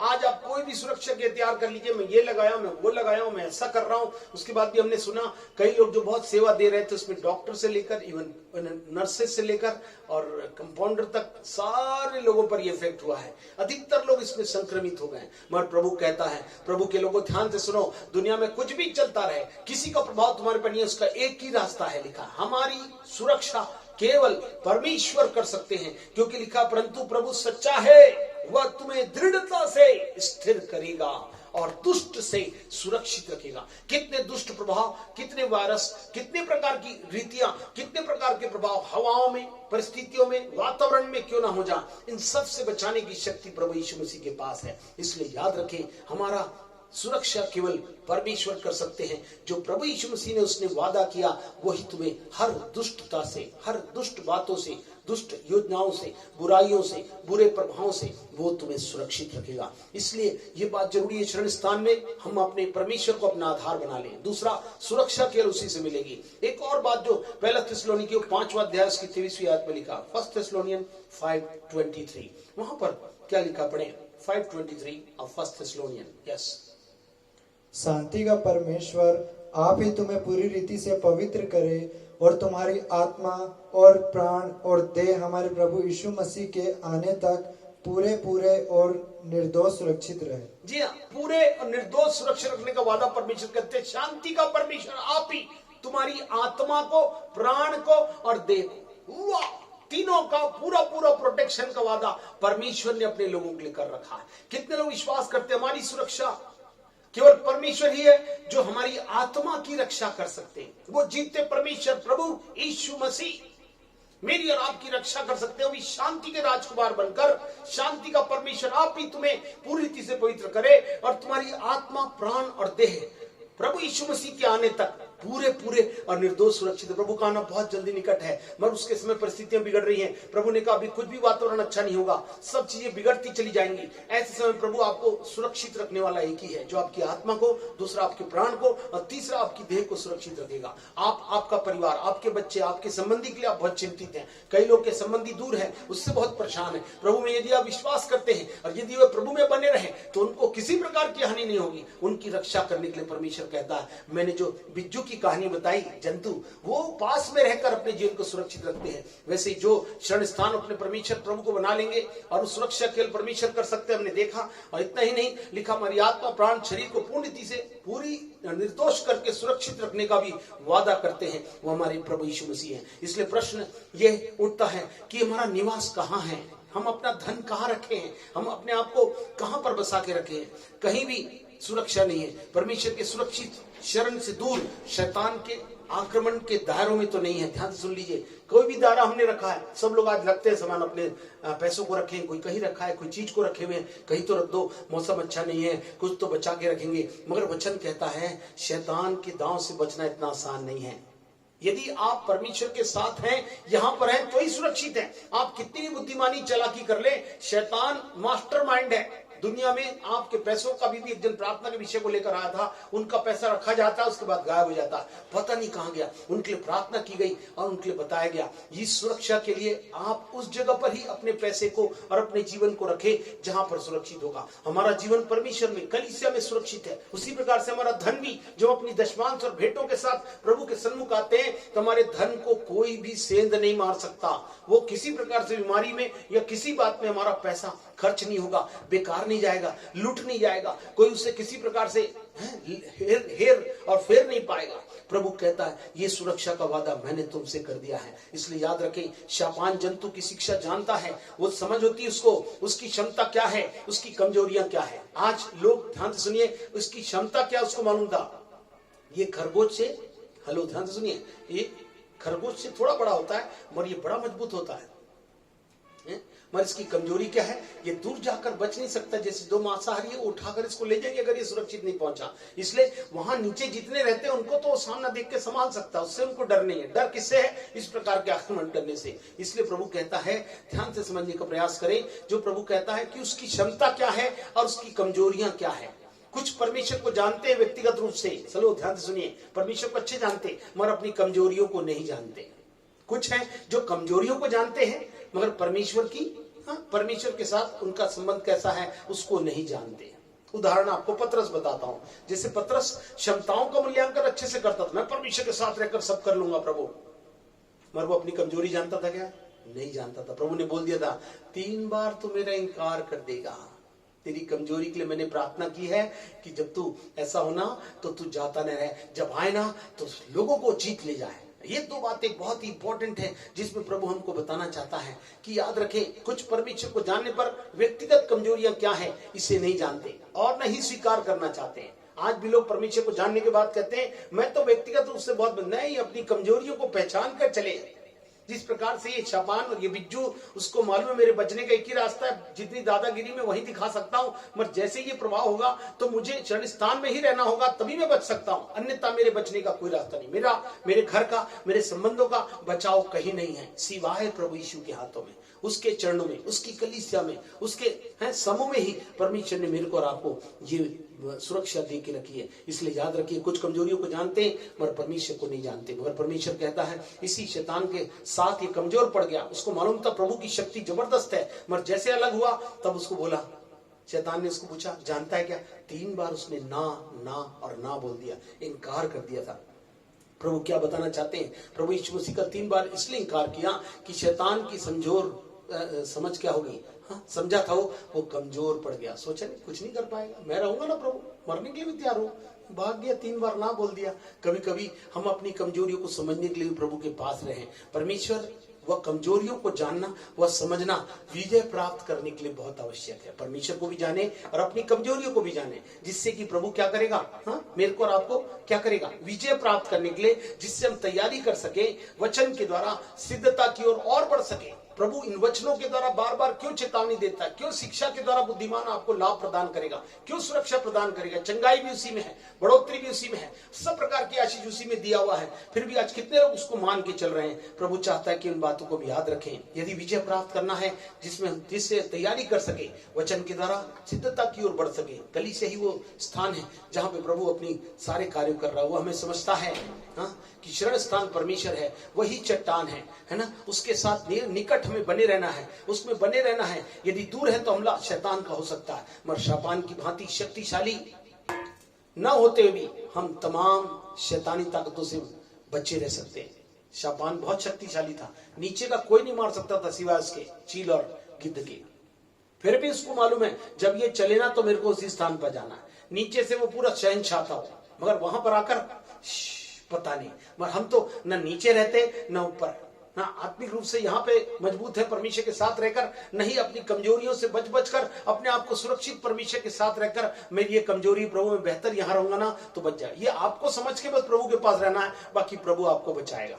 कितने लोग इस बात को मानकर आज कलीसिया को इंपॉर्टेंस दे रहे हैं। आज आदमी किसी भी जगह में अपना घर और गिरोह बना के रह रहा है। नहीं, प्रभु ने कहा था मैंने कलीसिया बनाऊंगा, उस पर शैतान की युक्तियां, उसके प्रहार, चाहे कोई भी बातों को जिसको परमेश्वर अनुमति देकर अंतिम दिनों में कहा था मैं हमारी होगी, सब प्रकार की बुरी परिस्थिति होगी, सब बातों को मैं अप एंड डाउन कर दूंगा। इस समय तुम्हें बचाएगा कौन? इस समय मैं ही तुम्हें बचाऊंगा। मेरी कलीसिया में ही जो व्यक्ति सुरक्षित रहेगा वही बचेगा, नहीं तो मेरा और आपका समझ, मेरी और आपकी शक्ति किसी काम की नहीं आएगी। ये शैतान जाति जो था, ये शक्तिशाली हाँ न होते हुए ये शैतानी ताकतों से बचे रह सकते थे। यदि हम उसके समान बन जाए तो हमारी सुरक्षा कहाँ है बताइए। इसलिए ये जरूरी है कि हम इन बातों का ध्यान रखें। आइए हम तीसरे उस जानवर की ओर चलें। वो कौन सा देखिए, जंतु 30 उसका 27 पर, नीति वचन 30 उसका 27, 30:27 of proverbs.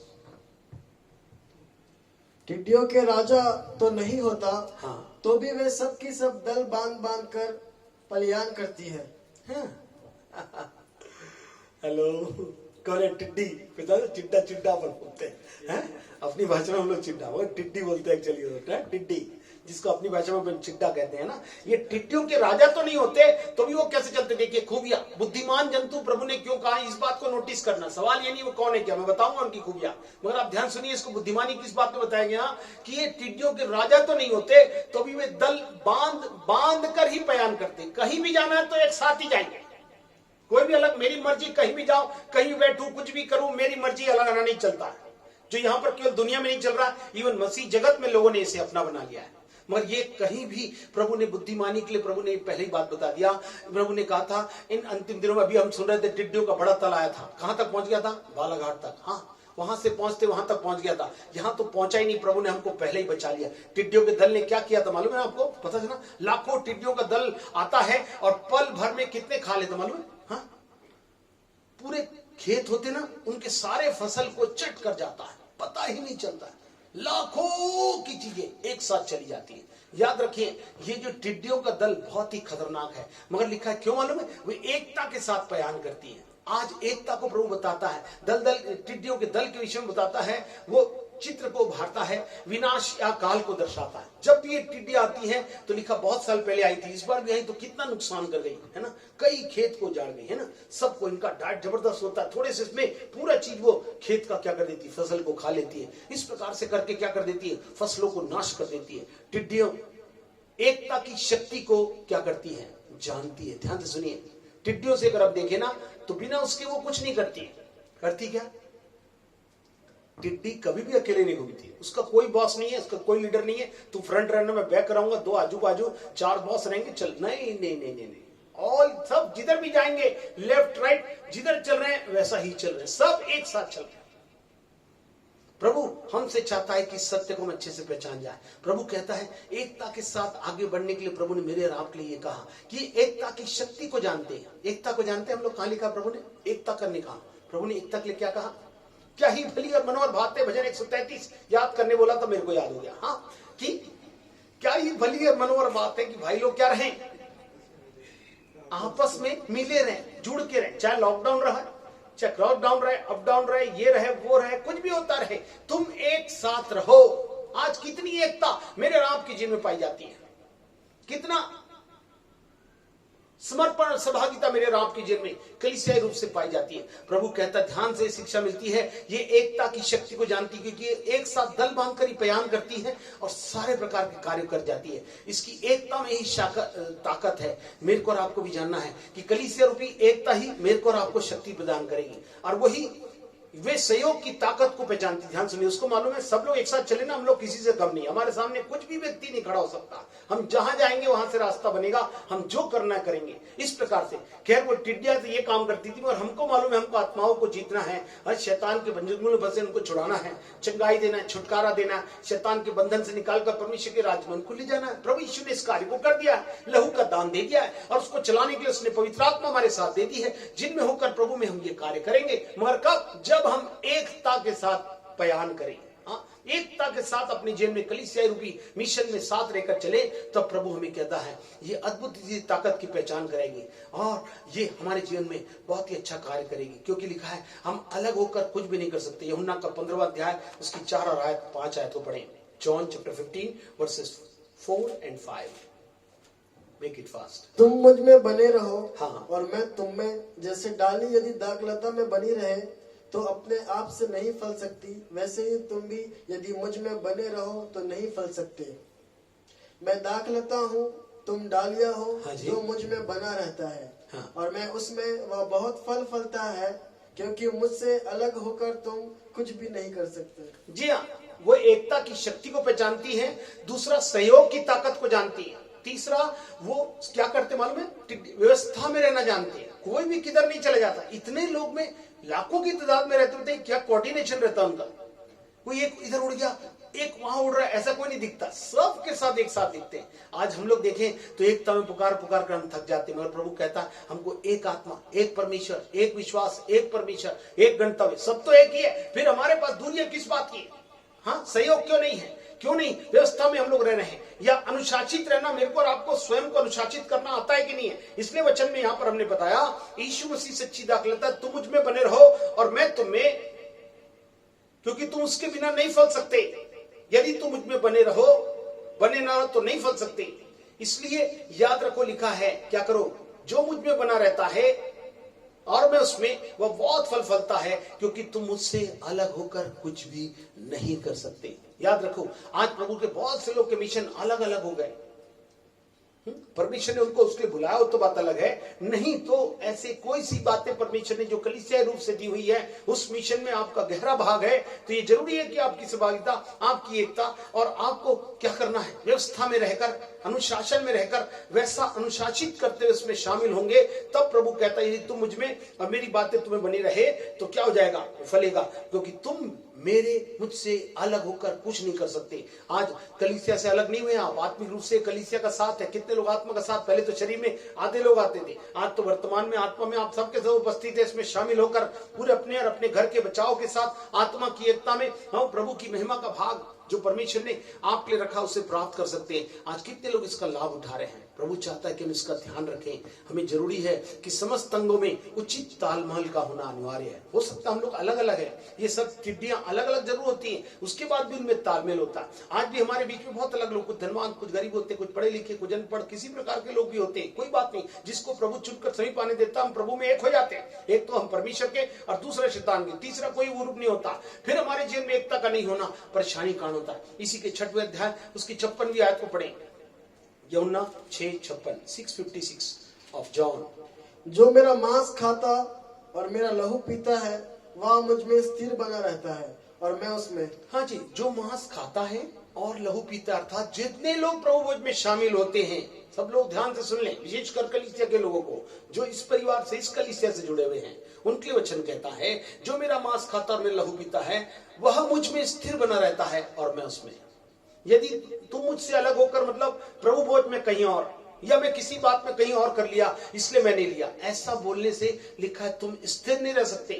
You can't stay in yourself. हाँ, सिक्योरिटी आपके पास नहीं होगी, आपका स्थिर रहना मुश्किल हो जाएगा। इसलिए प्रभु भोज एक जीवन की बात थी, करीब करीब 1 सप्ताह का समय गया था जिसमें सब लोग आ सकते थे। प्रभु आज चाहता है कि वे सत्य पर गौर करें और अपने जीवन में कहें, प्रभु जो मेरा मांस खाता लहू पीता है वह मुझ में स्थिर बना रहता है और मैं उसमें। जो इसमें स्थिर रहेगा उसी के साथ स्थिरता की गारंटी है। और जो आज प्रभु भोज में किसी भी कारण से समर्पित नहीं हो सका या शामिल नहीं हो सका, लिखा उसकी स्थिरता का कोई ठिकाना नहीं है। आज जब सबकी ढल रही है, हम देख रहे थे भी, है ना, भूलडोल हो रहा है, इतने बड़े बड़े दिल्ली में कितनी चीज कर रही है। अभी आने वाला समय परमेश्वर ने बता दिया 8.7 का झटका लगने वाला है जिसमें कुछ भी चीज नहीं बचेगी। मगर लिखा जो प्रभु का मांस खाता लहू पीता वो व्यक्ति सुरक्षित रहेगा, प्रभु से सुरक्षित रखकर अपनी महिमा में, मेरे आने तक तुम सुरक्षित अपनी महिमा के लिए ठहराए जाओगे। वो प्रभु कहता है ये करने का वादा किया। आज कितने लोग सत्य को मानकर चल रहे हैं, प्रभु चाहता हम इस बात को याद रखें। वो इसलिए लिखा है जकरिया में, है ना, 4:6 में, ना तो बल से ना तो शक्ति से मगर परमेश्वर की आत्मा के द्वारा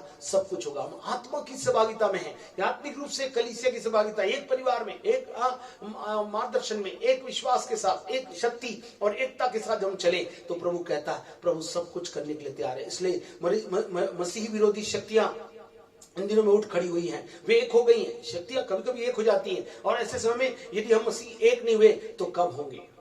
दूसरी और भी शक्तियां हैं जो अन्य से भी अनवांटेड हैं, गेट डिस्ट्रैक्टेड हैं, वो लोग खड़ी हुई हैं। ऐसे में हम एकता के साथ खड़े नहीं हो तो कैसे हमारा जीवन सुरक्षित होगा। प्रभु कहता है जरूरी है कि हम एक साथ खड़े होकर इन सारी बातों से क्या करना है, सुरक्षा लेना है। हाँ, कब तक होंगे। वास्तव में हम तो आज अपनों को ही क्या कर रहे हैं, गिरा रहे हैं, तोड़ रहे हैं, आलोचना में संलग्न रह रहे हैं, दूसरों के खिलाफ षड्यंत्र रच रहे हैं। आज समय आ गया है कि हम दल बांधकर आगे बढ़े। कोई भी षड्यंत्र, कोई भी योजना, किसी प्रकार की संलग्नता जो आपको गिराने या उठाने या किसी को सपोर्ट करने के लिए है, ये आपके लिए सुरक्षित नहीं है।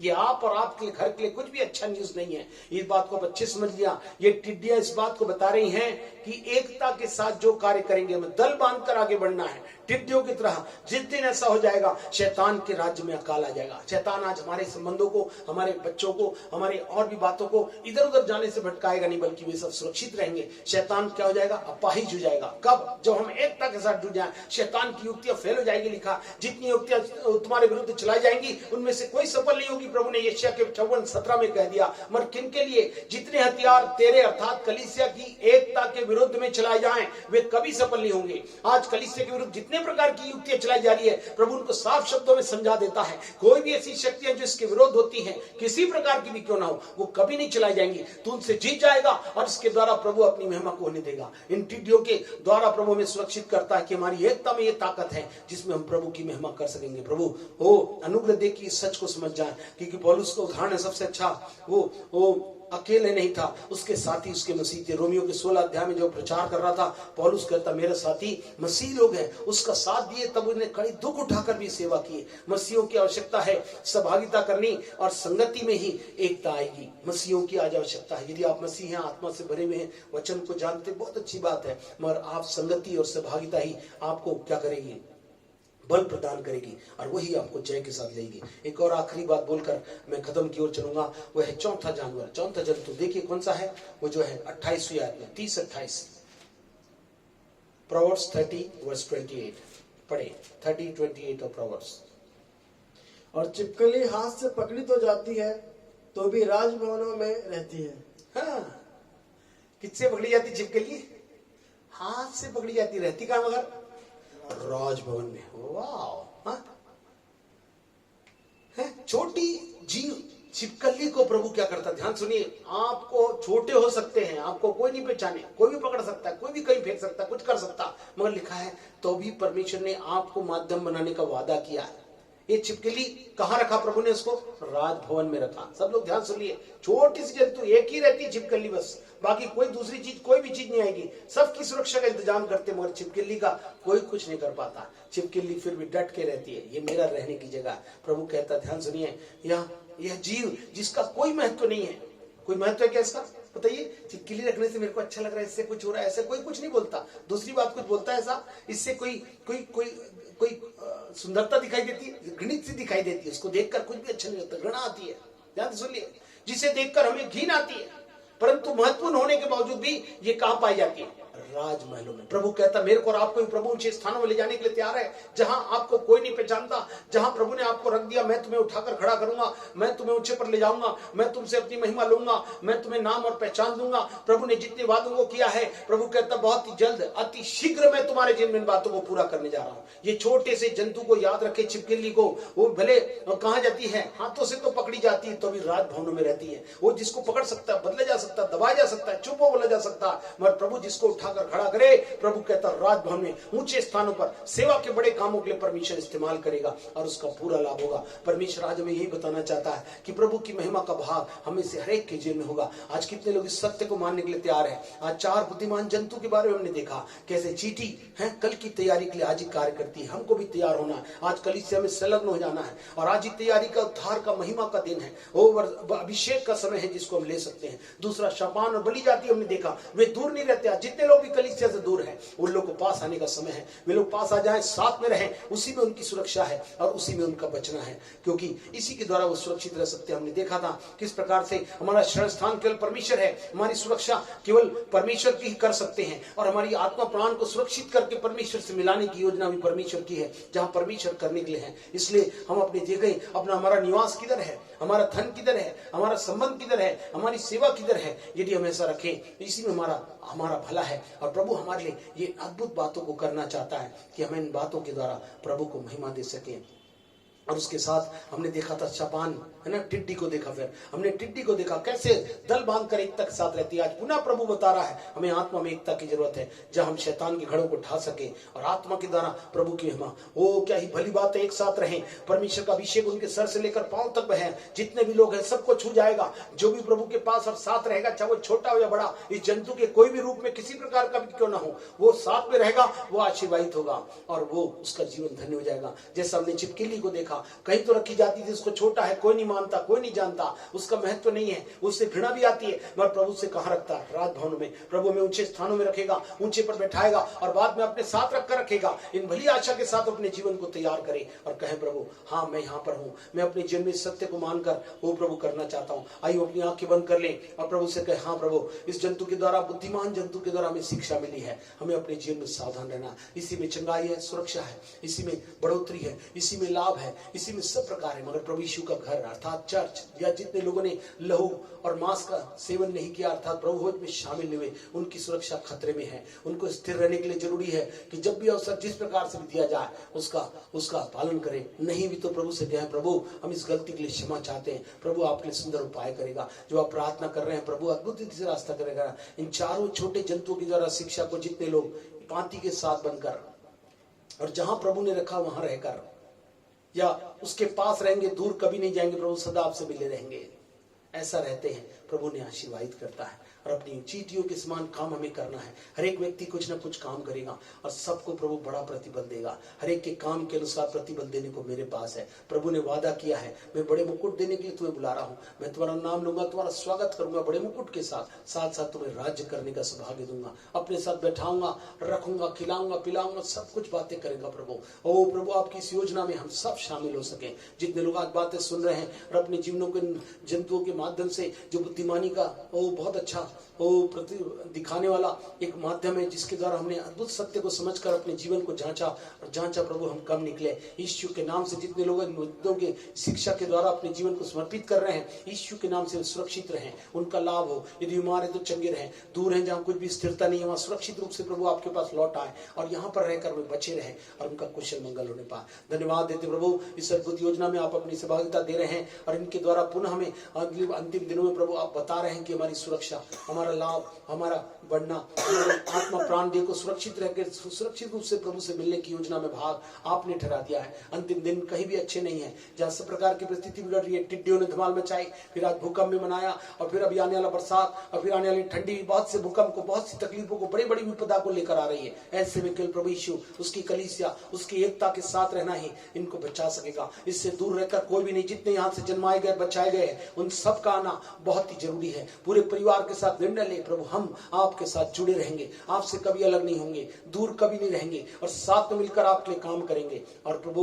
मुंजी का काम करेंगे और प्रभु तुझसे बड़ा फल पाएंगे। धन्यवाद इन बड़ी योजनाओं में बड़ी सहभागिता के लिए। वो आज सबों के हृदय छिप जाए, इस सच्चाई के अनुसार समर्पण के साथ उन्हें ग्रहण करे और अद्भुत महिमा के भाग में प्रभु अलौकिक शक्ति जो सुरक्षा के साथ आपने सब योजनाओं के साथ इन जंतुओं की बुद्धिमत्ता के कार्यों के साथ जो आपने बनाकर हमारे लिए रख दिए हैं, जो सुलेमान के माध्यम से प्रकाशित हुई, आज पवित्र आत्मा में से प्रभु आप बता रहे हैं, हम सच में इनको मानकर अपने जीवनों को इसी प्रकार से आशीर्वादित कर सके। धन्यवाद देते प्रभु, आपने हमारी प्रार्थना सुना। सराधन जलाल आपको देते और सबों की जीवन की आशीष की कामना करते हुए इस विनती को प्रभु यीशु के नाम से मांगते सुन ग्रहण करें। आमीन आमीन। हमारे उद्धारकर्ता प्रभु यीशु मसीह का अनुग्रह, परमेश्वर का प्रेम, पवित्र आत्मा की सहभागिता हमारे साथ सभी लोग साथ उपस्थित समर्पित हर एक सहभागियों के साथ आज से लेकर दोबारा आगमन तक होती रहे। आमीन आमीन आमीन। God bless you.